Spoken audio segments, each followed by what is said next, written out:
direction toward making America fulfill its great promise for the future. Thank you, Mr. President. I yield the floor. Mr. President. Senator from Wyoming. Thank you, Mr. President. Mr. President, I come to the floor today for a new beginning. The beginning would be by listening to the American people, what the American people want, and not just what Washington and the Democrats in this body think is best for all the American people. According to a new Associated Press poll, most Americans say that health care reform is the top issue that they want the government to work on this year.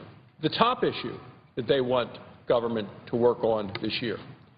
52% of people said that that is what they're asking us to work on. People have seen, and I heard about this all around Wyoming over the Christmas holiday. People have seen the complete failure of the health care law's big rollout last year. They saw President Obama, they saw Washington Democrats break one promise after another. As a matter of fact, one of the president's promises was designated the lie of the year.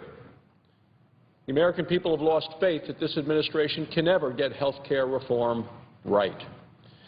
It wasn't just a bad website. The president said, well, the website was bad. He said the health care law is more than a website. Well, in spite of what the Obama administration has said, it wasn't all fixed last year because the website is just the tip of the iceberg. And huge website failures, absolutely. Heard it everywhere I went around Wyoming, and actually heard it even brought up when I was in Afghanistan visiting the troops on New Year's Day. So it's not just the website, but the higher premiums, canceled coverage, can't keep your doctor, fraud and identity theft, higher copays, higher deductibles. The website continues to be just the tip of the iceberg. So beyond all of those things that we've been talking about coming down the line and hitting the American people, we've also seen even more problems surface already this year. Here, the headline from the Wall Street Journal. January 3rd, consumers hit snags as health law kicks in. The snags, you can imagine what they are. People have been going to the doctor, going to the pharmacy, looking for help, and even though they signed up for insurance in the new exchange, turns out they can't be found. They're not in the system. So website failures, absolutely. The insurance companies aren't sure who's signed up with them. People aren't sure if they're covered. Doctors aren't sure who's covered. Now, doctors are trying, as a result of their training, their compassion, their care for human beings, they're trying their best to help their patients. They've been fighting a losing battle against the exchanges and all of the problems with the new Washington-mandated health insurance. One Chicago doctor tried for 2 hours. What was he trying to? Trying to verify the new insurance for a patient who was scheduled for surgery. The office manager finally gave up. The doctor went ahead with the surgery without what should have been a routine approval from the insurance company. Now, here's another problem some people are going to have to deal with this year. The Associated Press ran a story, an article headlined, "Adding a baby to health plan is not easy." Adding a baby to a health plan is not easy. Mr. President, it happens every day. Babies are born. They need to be included in the family's health plan. Now, for common life changes, like having a baby, you'd normally just call up your insurance company. They'd take care of it from there. Not under this law. If you have to buy your insurance through one of the new health care exchanges, it is just not that simple. According to the article, the healthcare.gov website can't handle new baby updates. Can't handle them. Along with a list of other life changes, including can't handle divorce, can't handle marriage, can't handle a death in the family, can't handle a new job, can't handle a change in income, can't handle moving to a different community. Yet the Obama administration and the Secretary of Health and Human Services says the website is fixed. Can't handle a baby being born, can't handle a marriage, a divorce, moving, change in income, can't handle any of those things, and they claim it's fixed. Here's another problem that's turned up.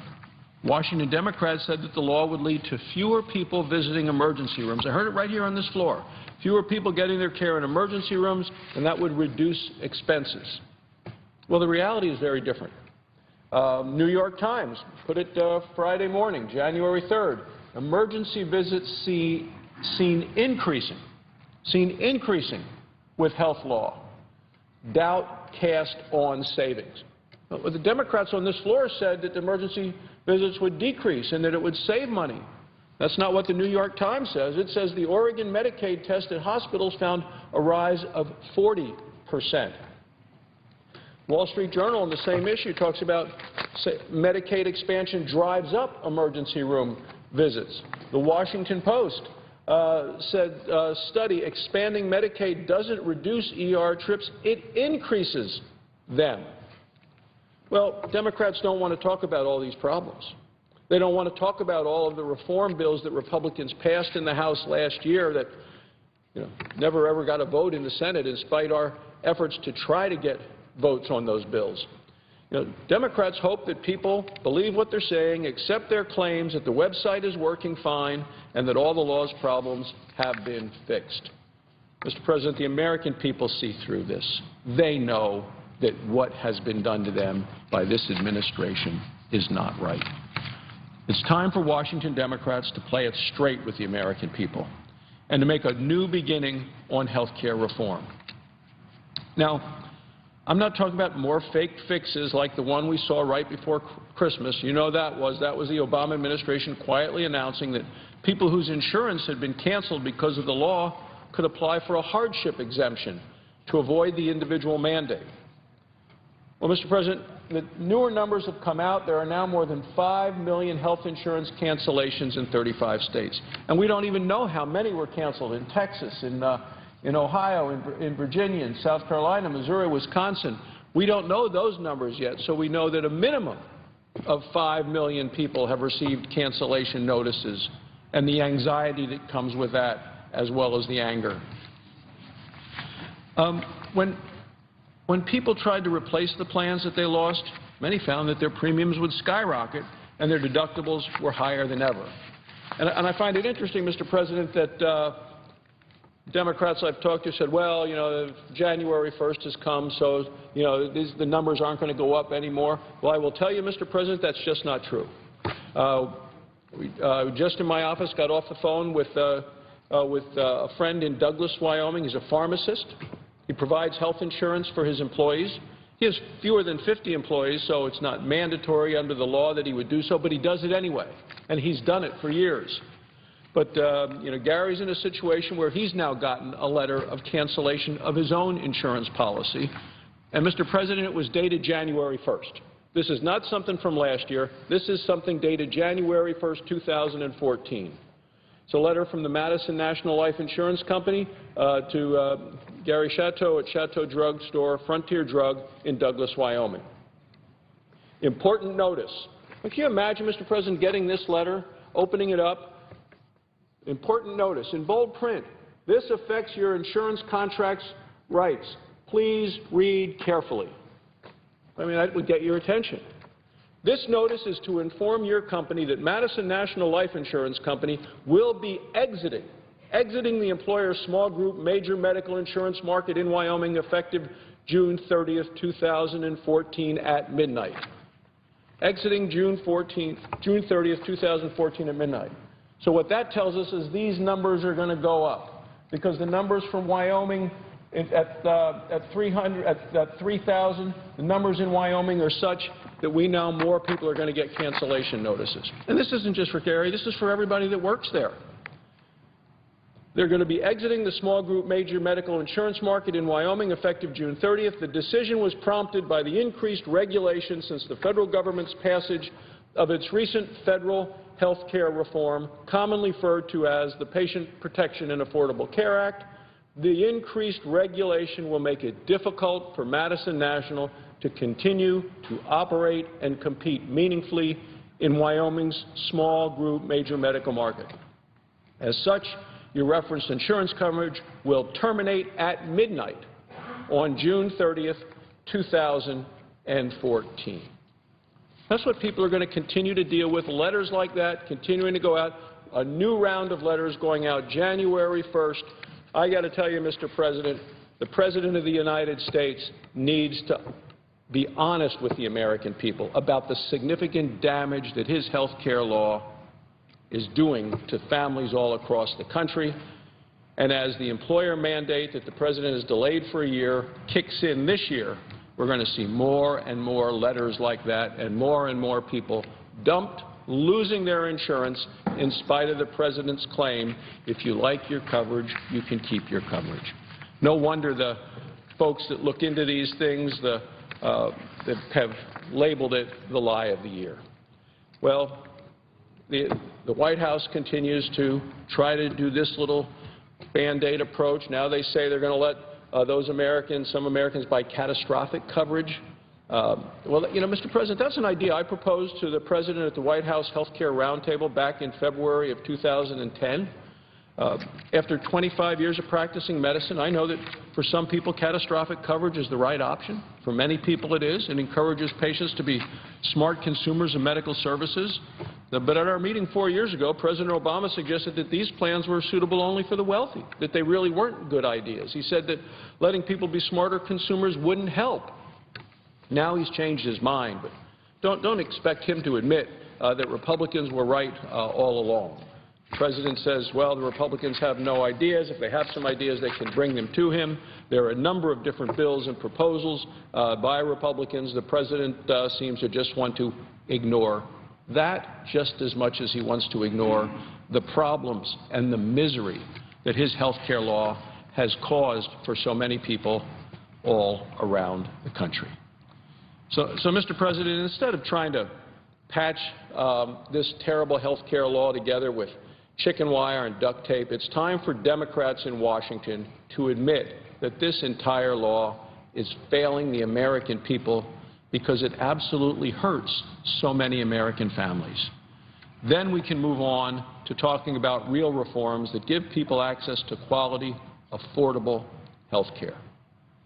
That's the year's top priority of the American people, and it needs to be our top priority in the United States Senate. Thank you, Mr. President. I yield the floor. Note the absence of a quorum. Clerk will call the roll. Mr. Alexander.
much of the Senate's work happened earlier today with a vote to move forward on the extending unemployment insurance benefits for 3 months. Mr. President, the vote was the quorum call be vitiated. Without objection.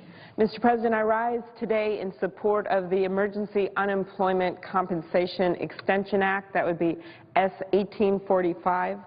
This is legislation that will continue the critical safety net for workers who have fallen on tough times through no fault of their own. Just a few short hours ago, as you know, the United States Senate sent a strong message by voting to move forward on this vital legislation to restore unemployment insurance for the more than 1 million Americans whose benefits expired on December 28th. I'd like to thank Senator Jack Reed and Senator Heller for their bipartisan leadership on this issue. This is a very important step in providing economic security for the millions of Americans who lost their unemployment benefits at the end of the year or who will lose them this year if Congress does not act. By helping people to stay on their feet after an unexpected job loss, unemployment insurance has kept millions of Americans out of poverty. Rather than removing the safety net these people rely on, we should be focused on policies that help the long-term unemployed get back to work, including the help that will allow them to pay their rent and fill their gas tanks while they're searching for jobs. Yesterday, I released a Joint Economic Committee report making the economic case for extending the federal support for unemployment insurance designed to keep long-term unemployed Americans above water as they search for work. Approximately 1.3 million workers, as we know, lost their unemployment benefits on December 28th, and barring congressional action, benefits will expire for an additional 3.6 million over the next year. In my home state, roughly 8,500 people lost benefits at the end of last year, and about 65,000 Minnesotans will lose benefits by December of 2014. These are people who may have had a plant closed down in their town. Maybe their position was eliminated. No one is hiring. Either way, these are people who have been paying into the system for their working lives, and we need to see them through for the next job. This is especially important at a time of stubbornly high long-term unemployment. For most Americans, state-funded unemployment insurance lasts 26 weeks, yet the average unemployment spell lasts more than 10 weeks longer. In 2008, as our country went into the worst downturn since the Great Depression, Congress authorized federal support for extended unemployment benefits for those who were out of work for more than 26 weeks. For people struggling to find work during these dark days, the extension was a lifeline. And for the millions of Americans still searching for work as our economy recovers, it is a critical safety net. Our economy, as we know, has come a long way since the downturn began, with the national unemployment rate now lower than it has been in 5 years. In my home state of Minnesota, we're even doing better. The unemployment rate is more than 2 points below the national average. We're proud of that for our businesses. We're proud of that for our workers. But there is a problem that remains. While the overall workforce is growing stronger every day, we're still facing significant challenges with long-term unemployment. At 2.6%, that is people long-term unemployed, more than 6 months, it is twice what it was when Congress last allowed federal unemployment insurance to expire after the recessions of 1990 to 1991 and 2001. In fact, in our report, we have a graph that shows that literally this unemployment rate that we're facing now for the long-term unemployed is twice what it's been in any other year when we faced a decision in Congress and decided, in fact, to terminate those benefits. Literally, that long-term unemployment rate is now twice what it was in those other years. And that is why there is so much concern about stopping the benefits at this point. In Minnesota, our long-term unemployment rate is 1.4%, much better than it is in many states in the country. But too many Minnesota communities are still hurting, with unemployment rates reaching as high as 9.5% in Clearwater County in Minnesota. Given the numbers, federal support for unemployment insurance is more important than ever for the long-term unemployed. Extending this critical safety net is the fair thing to do. American families struggling against long-term unemployment are working hard to find a job, to put food on the table, to pay their bills. They're not exactly the ones that have seen the upturn from the stock market that many people have seen in the last years. They're not the ones that have seen their stocks rise. They don't have stocks. They're just trying to put food on the table for their families. They aren't faceless, nameless charity cases. They are our neighbors, they are our family members, and they are our friends. In fact, nearly 1 out of every 5 Americans has either received or is living with someone who has received federal unemployment benefits since 2008. That's 69 million people. Almost 24 million long-term unemployed workers have directly benefited, and another 45 million Americans, including nearly 17 million children, are living with someone who's receiving unemployment insurance. These benefits help carry families through long unemployment spells, pay the mortgage, rent, utilities. While the average unemployment insurance benefit of $300 per week only replaces about 1/3 of an individual's average weekly wage, federal unemployment insurance benefits have kept 11 million Americans out of poverty, 2.5 million in 2012 alone. That's 2.5 million Americans kept out of poverty because of this program. In 13 states, over 40% of those who are unemployed have been out of work for more than 26 weeks and have exhausted their state-funded benefits. Nationally, nearly 38% of unemployed workers are long-term unemployed. These are the workers, the 4.9 million Americans, who will lose their unemployment insurance if we fail to pass this bill. These benefits help them to keep looking for work, support their children and families, and contribute to the economy. The longer a person is unemployed, the more difficult it is for that person to find a job. Skills atrophy and professional networks dry up. But you can't go on a job interview if you can't even fill up your car with gas. So we also need to make sure that the long-term unemployed aren't left high and dry after state-funded unemployment benefits run out. Addressing long-term unemployment is a problem which calls for an all-of-the-above solution. We need to do more to support American workers. This is the right thing to do, Mr. President. We also know that it's better for the economy. The CBO has found that each dollar of unemployment insurance increases the GDP by as much as $1.90, and that extending the federal unemployment insurance benefits through 2014 would boost GDP by 0.2 percentage points and increase employment by 200,000 jobs. Failing to extend federal unemployment benefits will cost the economy 240,000 jobs, according to the Council of Economic Advisors. Those are the numbers we're dealing with. We also know, if we look at the suggestions of the Debt Commission, something that I think was a very important body of work and had some very good ideas in it, this idea of trying to get to about $4 trillion in debt reduction. We're somewhere above $2.6 trillion of the way there, with more to do. But the point here is there are ways to get there. One of my favorite ways is pass the immigration bill. CBO has found that that will actually save $700 billion in 10 years on the debt. $700 billion in 10 years on the debt by making people pay taxes, by bringing them out of the shadow so they pay fines. That's what we're dealing with.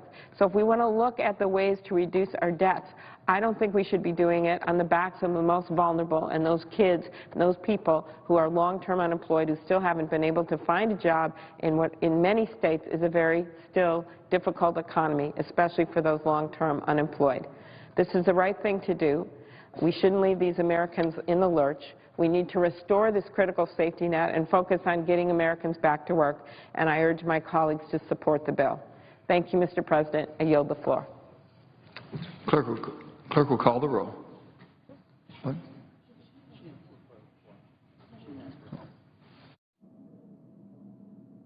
It's the absence of a quorum, Mr. President. Clerk will call the roll.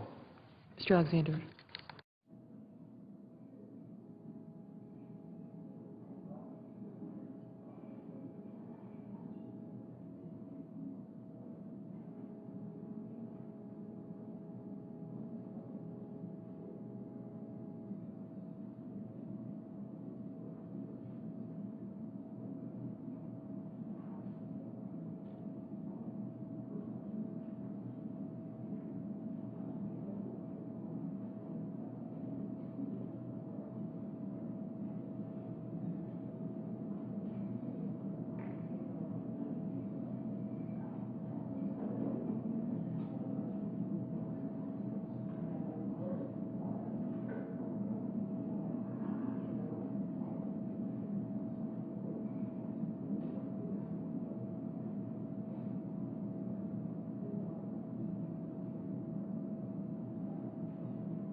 Good morning.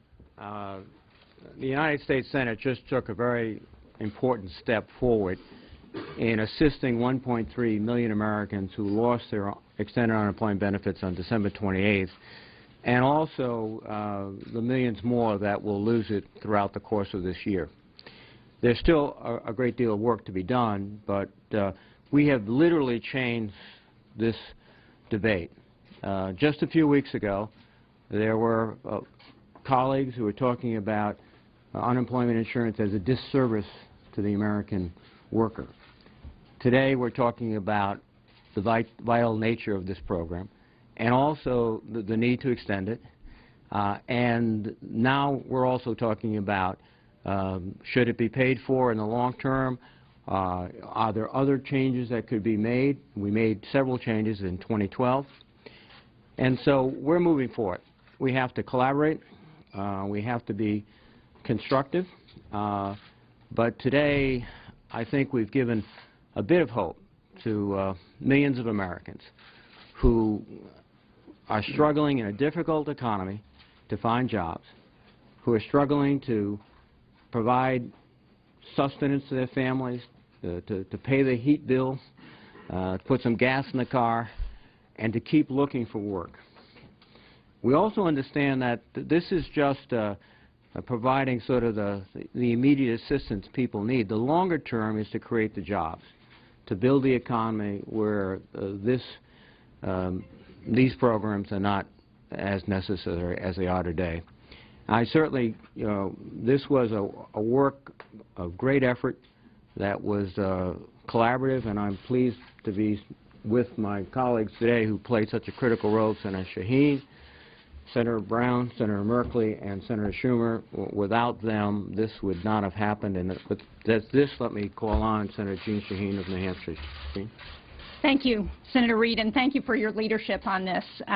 You and Senator Heller certainly made this a bipartisan vote. It was very good news to see the 60 votes to go ahead and move forward to the bill. It's good not just for the 1.3 million families who will benefit, but it's also going to be good for the economy of the United States. The Congressional Budget Office and numerous economists, including Mark Zandi, have indicated that this is one of the best things we can do to help keep the money in the economy, keep it stimulated. It's a good way to spend public dollars to encourage private sector response. And so this is good for families, but it's also going to be good for our economy, as we know that people who get unemployment insurance are going to spend those dollars. They're not going to put them in the bank. And as Senator Reid said, as we think about how do we create jobs, this is one of the challenges that we have. So making sure that people can still go out and look for work, but that those dollars can be used to buy gasoline, to pay for groceries, to help pay people's rent is important, because it keeps a lot of other people working in the economy. So it's very good news. Now serious negotiations have to start as we think about how we get this bill passed. Before I introduce Senator Brown, I have to personally thank Senator Dean Heller of Nevada. He stood up responding to his constituents and to what he was seeing in his home state, but across the country. And he provided great leadership. He did it with thoughtful, persistent advocacy, and we're here today because, in large part, of his efforts and all of my colleagues, all my Democratic colleagues, but also my Republican colleagues who stepped forward and said, let's put the rhetoric aside for a moment and try to help people, and then do it in a constructive, collaborative way. And with that, let me recognize Chair Brown. It's 8 degrees below zero in Cleveland today. It seems like it's almost that cold here, and I think this vote today, this bipartisan vote, particular thanks to Senator Reid and to Senator Heller, this bipartisan vote will help those people who have lost jobs, heat their homes, will help them go to the grocery store and buy food, will help them fix their car at the local, with a local car mechanic who can, so that they can drive and look for work. This is all about social insurance. It's unemployment insurance. People pay into this when they're working, and when they've lost their jobs, it's important that they get those benefits. And no one gets these benefits without without looking for jobs day after day after day, and that's why this is so important. It's also important that we got a strong bipartisan vote out of the Senate. I think that means good news for a minimum wage increase down the road, sooner rather than later. The last time we did minimum wage, it was 2007. Strong bipartisan vote in both houses, signed by President Bush, signed by the President of the United States. We hope to replicate that kind of effort in 2014. It's also good news on all the kinds of manufacturing job growth issues that we are working on bipartisanly. Just came from a meeting earlier with the Manufacturing Caucus, a group of members of the Senate from both parties who care about job creation and care about manufacturing. Last point I'd like to briefly make is Senator Shaheen just mentioned about how this is good for the economy. 100 years ago this week, Henry Ford announced that he was going to pay his workers $5 a day. That was the person sweeping the floor. It was the person building the Model T. What Henry Ford understood is what 60 members of the Senate understood today, and that is when you put money in people's pockets, they spend it and it grows the economy. Maybe to buy a Model T in his day 100 years ago, but today it means they spend that money locally in grocery stores, at the car mechanic, at the hardware store, buying clothes for their kids, keeping them going, keeping them alive, what it means to the 52,000 people in Ohio that saw their unemployment expire at the end of last year, and what it means to our economy as a whole. Senator Merkley. Thank you. Thank you. On December 28th, 18,000 families in Oregon got a lump of coal in their stocking when we failed to reauthorize the emergency unemployment program. And in the course of this coming year, we're going to see another 58,000 Oregon families affected. And then we have the broader economy in Oregon, and the estimates are that this action would eliminate about 4,000 jobs. Well, I can tell you that the citizens in Oregon want to see us create jobs, not destroy jobs. And so in this case, we have a win-win for the families themselves, a stronger foundation or a stronger bridge to the next job in areas of high unemployment, and something that is helping the broader economy at the same time. This was a bipartisan program developed under President Bush. Today, this morning, we had a bipartisan vote to debate the bill, and now we have to make sure we have a bipartisan support to actually reauthorize this program and take those lumps of coal out of the stockings. This weekend I was doing town halls in Oregon, and 4 of them were in rural areas, and there's higher unemployment in rural areas across America. The average unemployment in Oregon is now about 7.3%. But in 3 counties, it's almost 12%. And so the time it takes to get another job is much longer, and that's true in high unemployment states, and that's true across the country. So huge logic and huge impact on families. But let's understand there's a fundamental viewpoint here. When families are down, are they going to get a helping hand in the bridge to the next job, or are they going to get kicked while they're down? And I think the helping hand, the bipartisan helping hand, is what we have to develop and get reauthorized with due speed. Thank you. Well, thank you. I want to thank my colleagues, Senator Reid and Senator Heller, for their leadership, and my colleagues, Senator Shaheen, Brown, and Merkley, for working so hard on this issue. Well, today brought us a glimmer of hope. It's good news in 2 ways. The first is it doesn't close the door on actually getting this bill passed. It allows us to sit down and negotiate. I'll talk more about that in a sec. But the second is it shows that the big plates, the tectonic plates in our politics, are moving.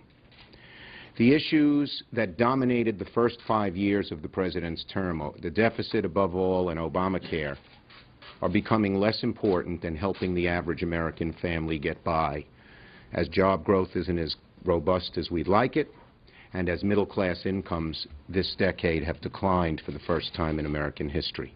Our Republican colleagues realize that. That's why they didn't shut the door on things, because they saw, as this chart shows, the kind of unemployment that we face, much higher now, much higher.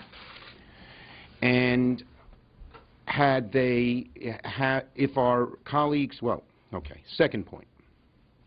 We hope that this is a good faith negotiation. The offer that Senator McConnell made to this Senate is obviously a non-starter. And we hope, some of us fear, that our Republican colleagues, while they know the power of this issue, do not want to pass it and will put some obstacles in the way that will prevent the bill from passing. Clearly, the amendment proposed by Senator McConnell is not going to pass. And we don't want a Mexican standoff where we put in our pay for and they put in their pay for. I could think of a pay for that makes a lot more sense and is a lot more relevant than Senator McConnell's. Take away the tax break for all companies that ship jobs overseas. That would actually reduce unemployment and eventually lower the cost of unemployment insurance. I think we'd have every Democrat vote for that. But I suppose that would be a non-starter for our Republican colleagues in the Senate and the House. So the fundamental question Senator from New Hampshire. Mr. President, I ask that the quorum call be vacated. Without objection. Thank you, Mr. President. Mr. President, I come to the floor today to talk about an amendment that I will seek to offer on the pending bill, Amendment number 2603. We all sympathize with those who are struggling to find work in a difficult economy, and I want to see people get back to work. Certainly, a short-term extension for those who are relying on unemployment insurance, if it's paid for, will allow a transition for those who are out of work to do what we need to do most in this chamber and to give them an opportunity to get a good-paying job. The focus in this chamber, most of all, needs to be on enacting pro-growth policies that will encourage both small and large businesses to thrive and grow in our economy and to create jobs. I have voted today to begin debate on the legislation to provide a temporary extension of unemployment insurance. And I voted to begin this debate because I believe that both sides of the aisle can find a way to grant this temporary extension to those who are struggling to find work in this difficult economy while making sure that we don't add to the $17 trillion of debt that also threatens our country and our economy. And I continue to believe that any temporary extension in the long-term unemployment benefits should be paid for in a responsible manner. So I have introduced an amendment, AOT Amendment 2603. I think it's an amendment that makes a ton of sense. And let me tell you what this amendment does. This amendment pays for the 3-month extension of unemployment insurance. It fixes the unfair cut to military cost of living that was just enacted in the budget that I voted against because I felt that this was unfair to those who have served in our military and were singled out for cuts to their retirement benefits, unlike anyone else, including, by the way, those who were retired because they had a medical retirement. In other words, those that many of us, I know that the President has visited, Walter Reed, as have I, those who have lost arms, legs, they receive a medical retirement, and their cost of living was cut under this budget as well.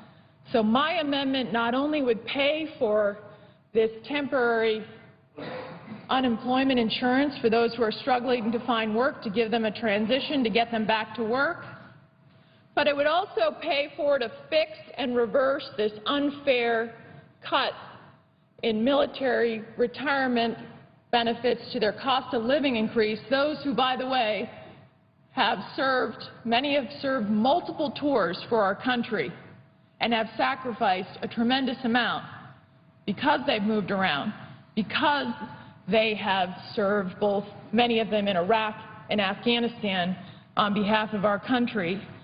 And it would also, in addition to that, give $7 billion to reducing our deficit. And the way I pay for this is to fix an egregious problem in our tax code. It's a problem that was identified by the Treasury IG. It is frankly egregious. This is a problem in our tax code that has allowed illegal immigrants, has allowed people who are claiming a tax credit, a refundable tax credit for children who shouldn't be entitled to it. Many of these children don't even live in the United States of America or may not even exist. Why? Because when this refundable tax credit, someone claims it, they don't have to put a Social Security number for the child. This is based on a Treasury IG report that identified this problem, and this amendment, this simple fix that would require a Social Security number with anyone who is claiming the additional child tax credit on their tax return is estimated to save $20 billion over the next 10 years. So paying for fixing the retirement cuts of the cost of living increase that went to those who have sacrificed so much for our country, paying for a temporary unemployment insurance extension for those who are struggling to find work, reducing our deficit by $7 billion over 10 years, all three of those things done by fixing an egregious problem in our tax code. The audit of the Treasury IG in 2011 reported that individuals who are not authorized to work in the United States of America received $4.2 billion by claiming this additional child tax credit. The audit found that the payment of federal funds through this tax benefit appears to provide an additional incentive for aliens to enter, reside, and work in the United States without authorization, which contradicts federal law and policy to remove such incentives. The audit was based upon an analysis of tax returns filed by persons with individual taxpayer identification numbers, which are issued to individuals who are required to have a taxpayer ID number for tax purposes, but are not eligible for a Social Security number because they're not authorized to work in the United States of America. Again, this saves $20 billion over the next 10 years. And let me just tell you how egregious this is. Here's some of the reports about this problem in our tax code. It's fraud. This is fraud that we're going to fix here. This is good government. We should fix this now, regardless. This $20 billion is money that should not be going out the door over 10 years. Here's some examples from Indiana. In fact, I just saw walk in the chamber one of my colleagues from Indiana, Senator Coates. In Indiana, a local television station found that an undocumented worker who was interviewed at his home in southern Indiana by a reporter admitted his address was used this year to file tax returns by 4 other undocumented workers who don't even live there. Those 4 workers claimed 20 children that live in one residence, and as a result, the IRS sent the illegal immigrants tax refunds totaling over $29,000. The local station has found that many undocumented workers are claiming tax credits for children who live in Mexico. Many children that don't even live in this country are claiming tax credits. They're being used by those committing fraud on the IRS to claim for tax credits even though they don't even live in the United States of America. An Indiana tax preparer who acted as a whistleblower to an Indiana news station said, "We've seen sometimes 10 or 12 dependents, most times nieces and nephews, on these tax reforms. The more you put on there, the more you get back." The whistleblower had thousands of examples. Another example from the whistleblower, we've got over a $10,000 refund for 9 nieces and nephews, he said, pointing to the words niece and nephew listed on the tax form 9 separate times. We're getting an $11,000 refund on this tax return. There's 7 nieces and nephews, he said, pointing to another set of documents. I can bring out stacks and stacks. It's just so easy. It's ridiculous. In North Carolina, investigators uncovered more than 1,000 tax returns linked to 8 addresses in North Carolina last May, with refunds worth more than $5 million. Investigators tied at least 17 tax returns totaling more than $62,000 in refunds to a Charlotte, North Carolina apartment one woman leased. At another apartment nearby, investigators discovered 153 returns valued at over $700,000 in returns, claiming fraudulently this tax credit because they did not have to list a Social Security number. Another address in the same apartment complex had 236 returns worth $1.1 million in refunds. At another Charlotte apartment complex, investigators traced 398 returns to 2 apartments totaling more than $1.9 million in additional child tax credits, with no guarantee that the children even existed or lived in the United States of America. Another North Carolina woman owned a tax preparation business. A search of that business and her home turned up more returns, dozens of uncashed U.S. Treasury checks, a FedEx box containing dozens of foreign birth certificates, and a notary public stamp and signature stamp listing her as a notary. That fraud case by the IRS totaled over $5 million in fraud. In Tennessee, a search warrant prepared by the IRS claims that a Murfreesboro, Tennessee tax company encouraged undocumented workers to lie on their tax returns by claiming children who live in Mexico as dependents. The IRS says that the Tennessee tax preparer has filed 6,000 tax returns over the last 3 years.